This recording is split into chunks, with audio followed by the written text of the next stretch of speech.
Hey, beautiful, please consider subscribing to our channel if you've been enjoying these stories. Your support helps a lot. Aid us in reaching our goal of 1,000 subscribers.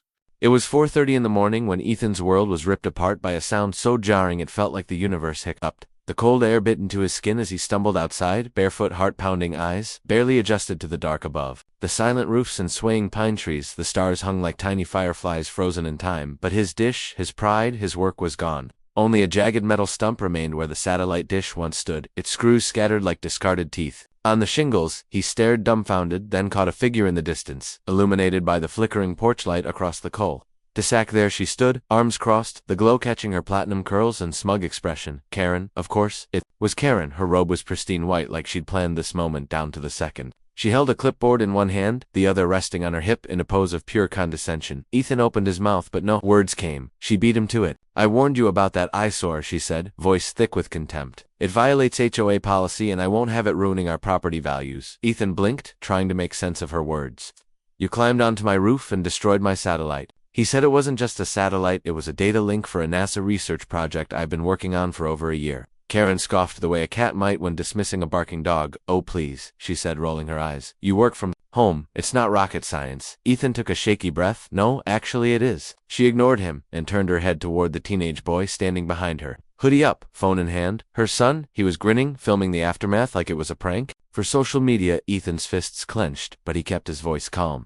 "You have no idea what you've done," Karen clicked her tongue. "I know exactly what I've done." She said, "I've protected this neighborhood from ugly interference and dangerous equipment. You think you're above the rules because you like to stare at stars in your pajamas?" He pointed to the empty mount on his roof. That dish wasn't for stargazing. It was tracking solar flare activity, real-time telemetry funded through a NASA civilian partnership. "It's federally registered," Karen yawned. "Then maybe the feds should build their little toys somewhere with fewer HOA bylaws." Ethan stepped back, phone in hand, fingers trembling as he dialed. Karen tilted her head. "Oh, please don't embarrass yourself," she said. "I am the HOA," the 911 operator answered. Ethan's voice was tight. "I need to report destruction of property and trespassing. My neighbor climbed onto my roof and physically destroyed equipment belonging to a federal project." Karen rolled her eyes, but her smirk twitched. "You're really going to waste police time over a dish?" The sirens arrived faster than either of them expected. Two officers stepped out of the cruiser, their silhouettes casting long shadows across the dew-soaked lawn. Ethan explained everything from the broken equipment to the climbing onto his private roof. Karen folded her arms smugly as he spoke. When she finally interjected, she did so with theatrical flair. "He's exaggerating," she said. "The equipment was violating neighborhood aesthetic policy outlined in Clause 5 subsection B of our community agreement." The younger officer raised an eyebrow. "You climbed onto his roof without permission." Karen smiled. "It was a community matter. I was enforcing the rules that we all agreed to when we moved here." Ethan produced a folder from inside his house, printed emails, technical schematics, photographs of the dish in operation, even a certification of involvement with NASA's Open Sky Telemetry program. The older officer took a look, then handed it back. "We're not sure this qualifies as criminal without more documentation. You may need to resolve this through civil court or your homeowner's board." Karen beamed. "You see, even the law agrees with me." Ethan's stomach twisted. The cops left, with no arrest, no charges, no sense of justice. The teenager was still filming Mom's Undefeated. He muttered under his breath as they walked away. Ethan stood alone on his lawn, his breath turned to fog. In the morning chill above him, the stars blinked indifferently. He went inside, shutting the door quietly. His desk screen still glowed with half-rendered graphs and corrupted data. A whole week of signal gone. The rare solar event missed forever. But the worst part wasn't the loss, it was the look on her face. That certainty, that grin that said she'd get away with it, that this neighborhood was her kingdom and everyone else just rented space in it. He sat down, closed his eyes, and inhaled slowly. Karen thought she'd silenced him. What she didn't know was that Ethan had recorded everything the dish had. Backup logs. His webcam captured her voice, her face, her confession, and NASA, well, they were going to be very interested in hearing about this. He opened a new document, labeled it Evidence Compilation. His fingers hovered over the keys before typing the first line. HOA president forcibly removed and destroyed federally linked satellite equipment in violation of privacy, trespass, and property law. He paused for a moment, then saved the file outside the wind, whispered through the pines.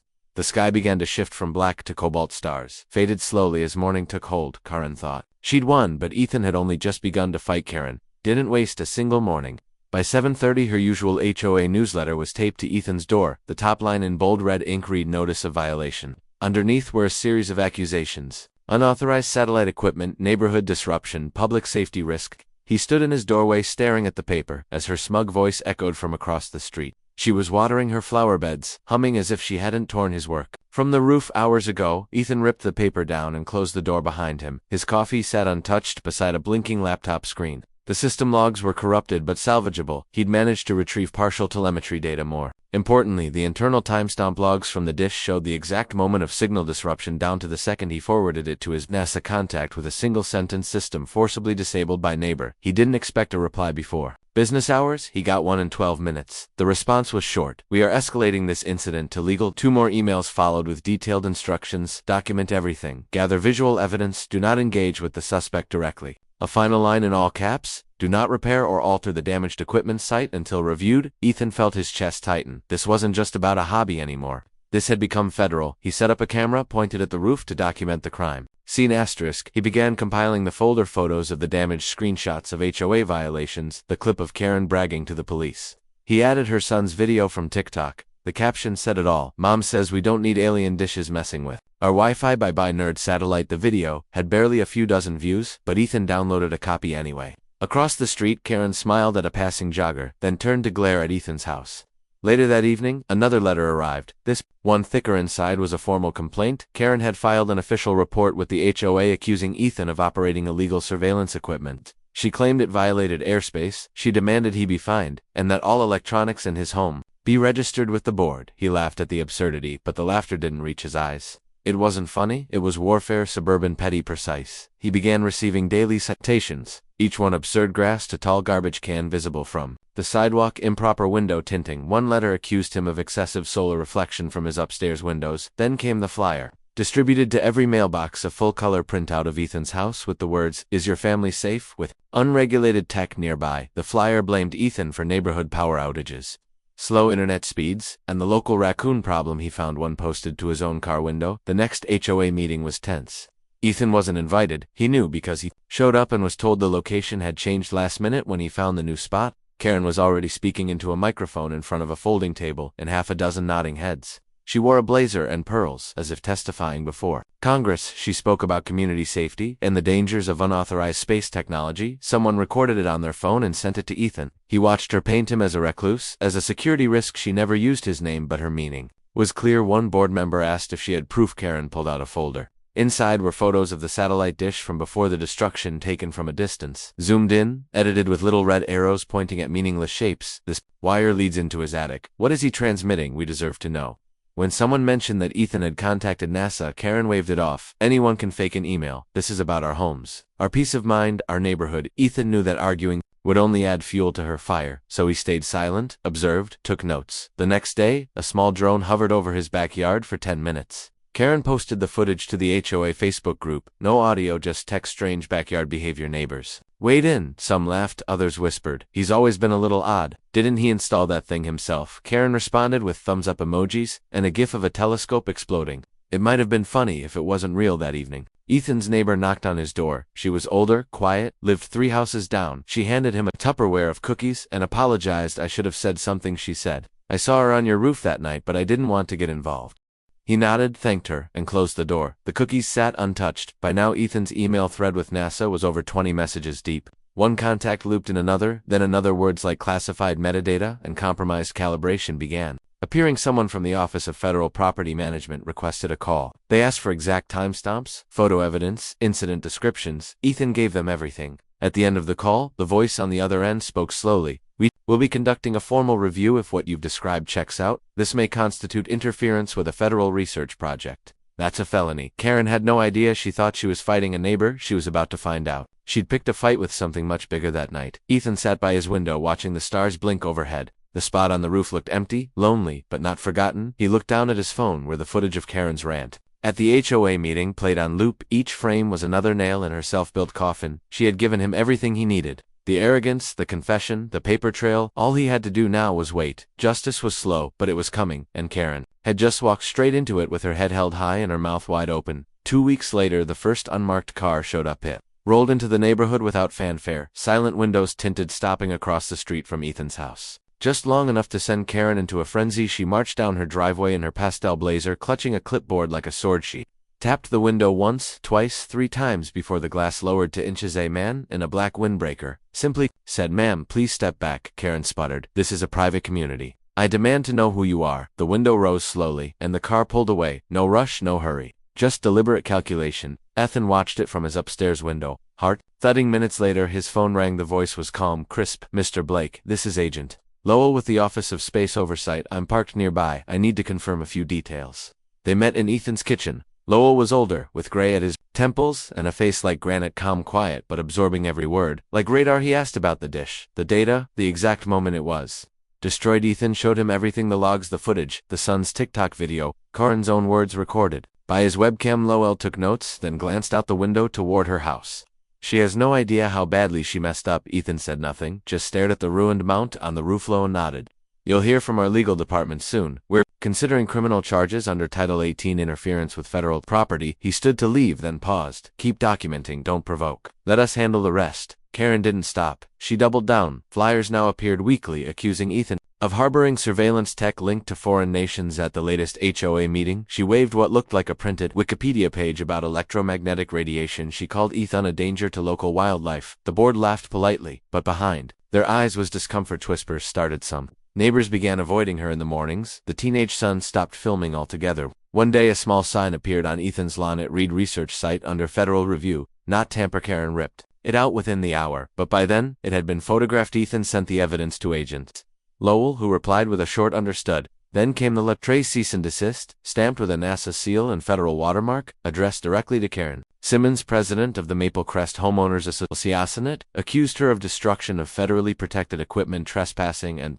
obstruction of a research mission. Karen's husband, a rarely seen quiet man, delivered it back to Ethan's mailbox 2 days later. In a manila envelope inside was a sticky note: she won't stop. I'm sorry. That night, Ethan's phone buzzed with an unexpected call. It was a local news reporter. Someone leaked the federal letter. They wanted a state decline, but the story aired anyway. Karen Simmons, HOA president under federal investigation. The headline spread like wildfire. By morning, the HOA Facebook group was locked. Her phone number disconnected. Her teenager deleted his social media, but Karen didn't go quietly. She stood in the cul-de-sac screaming at passing cars, claiming she was being persecuted by deep state agent. She ACCUSED, Ethan, of espionage, of working with NASA to ruin her life, of manipulating satellites to spy on her yoga classes. Neighbors filmed it. All on clip went viral. Karen, waving the ruined satellite mount like a trophy, shouting, "This is my neighborhood. I control the sky here." Ethan watched it unfold with surreal calm. He didn't gloat. He just waited. Days later, a second letter arrived, this one from a federal attorney. It confirmed that criminal proceedings were being reviewed and Karen would be contacted for a formal statement. The neighborhood grew tense. For sale signs popped up quietly. Ethan's inbox filled with messages from people apologizing for siding with her or for staying quiet. He answered each one politely. Karen, meanwhile, vanished. Not completely. Her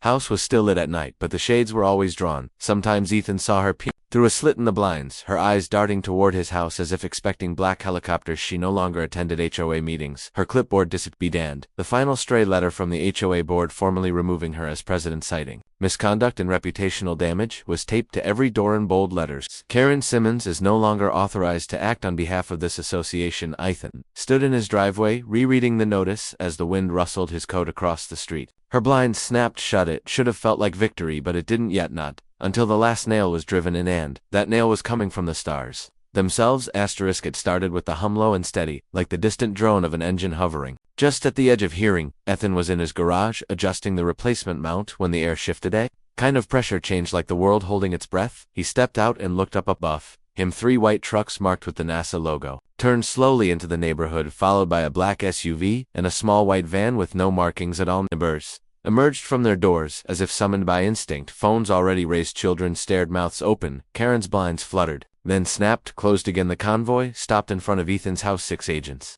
stepped out wearing polos with federal insignias, followed by 2 engineers with clipboards and a pair of men in suits. They greeted Ethan by name and asked politely, "May we proceed?" He nodded. Once the lead engineer turned to the crowd, now gathering near the sidewalk. He raised his voice calmly. "We are here to conduct an official reinstallation and site survey of government-authorized research equipment. No one is in trouble. Please give us room to work." But they weren't just watching. They were filming. Within an hour, the dish was remounted. This one was bigger, stronger, reinforced with steel plating, and powered by a portable battery unit twice the size of the original. Cables ran from it into Ethan's attic, where a tech team had already set up monitors glowing with signal returns and real-time data. One of the men handed Ethan a folder stamped with clearance codes. "You are officially a registered civilian research associate, effective immediately. Your work is under full federal protection." Ethan barely spoke. He just stared as the new dish calibrated and aligned with a satellite.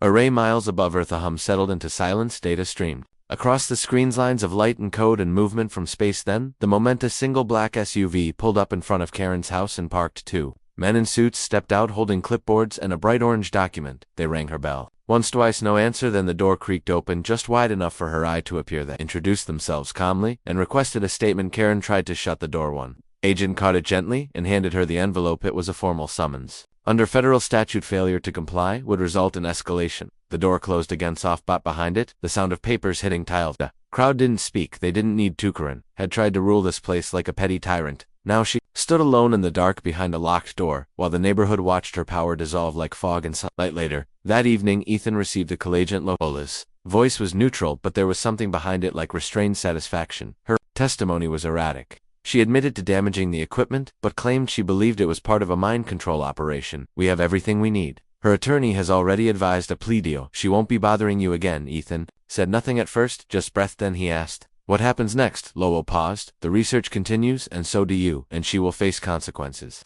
Not just legal ones, but social, professional, personal. People remember this kind of thing." Ethan hung up and walked outside. The sky was clear, stars sharp like diamonds in velvet. The dish on his roof spun quietly, realigned and locked onto a new signal. A pulse of data lit the attic monitor's heat. Smiled faintly and stepped back into the warmth of his home across the street. Karen's lights were still off, her lawn untrimmed, her mailbox overflowing. 3 weeks later, a moving truck appeared. No one helped her pack. She loaded box after box alone, glancing over her shoulder every few minutes as if waiting for a final laugh that never came. She drove away without saying goodbye. The house sold quietly. The new family waved to Ethan on day one, brought cookies, asked about the satellite, and laughed when he told them what happened. The neighborhood changed. After that the HOA meetings became more transparent. The rules were reviewed, rewritten. A new president was elected. Ethan didn't attend most of the meetings, but he was always invited. Sometimes he watched from his window, coffee in hand, as the new board walked past the old office, once Karen's domain, now a utility closet. He never gloated, he never boasted, but one day he saw something that made him laugh. A meme on the local Facebook group, Karen's face poorly photoshopped onto a sci-fi villain with a caption, "She tried to fight NASA with a clipboard. Guess how that went?" He saved it to his phone, but never posted it himself. The stars blinked above, and the hum from the attic never stopped. Not menacing, not intrusive, just a constant reminder that knowledge mattered, that truth mattered, that no one, not even a power-hungry HOA queen, could stand in the way of discovery forever. Ethan sat at his desk weeks later looking at the final transmission, a faint signal from deep space, clear as day now that the interference was gone. He uploaded the logs and attached a single note to Lowell. "Signal recovered. Thanks for helping clear the skies." Outside, the new neighbors were setting up a telescope in their driveway. One of their kids pointed up and shouted, "I see it, I see it." And for the first time in a long while, the only thing floating above the neighborhood was wonder.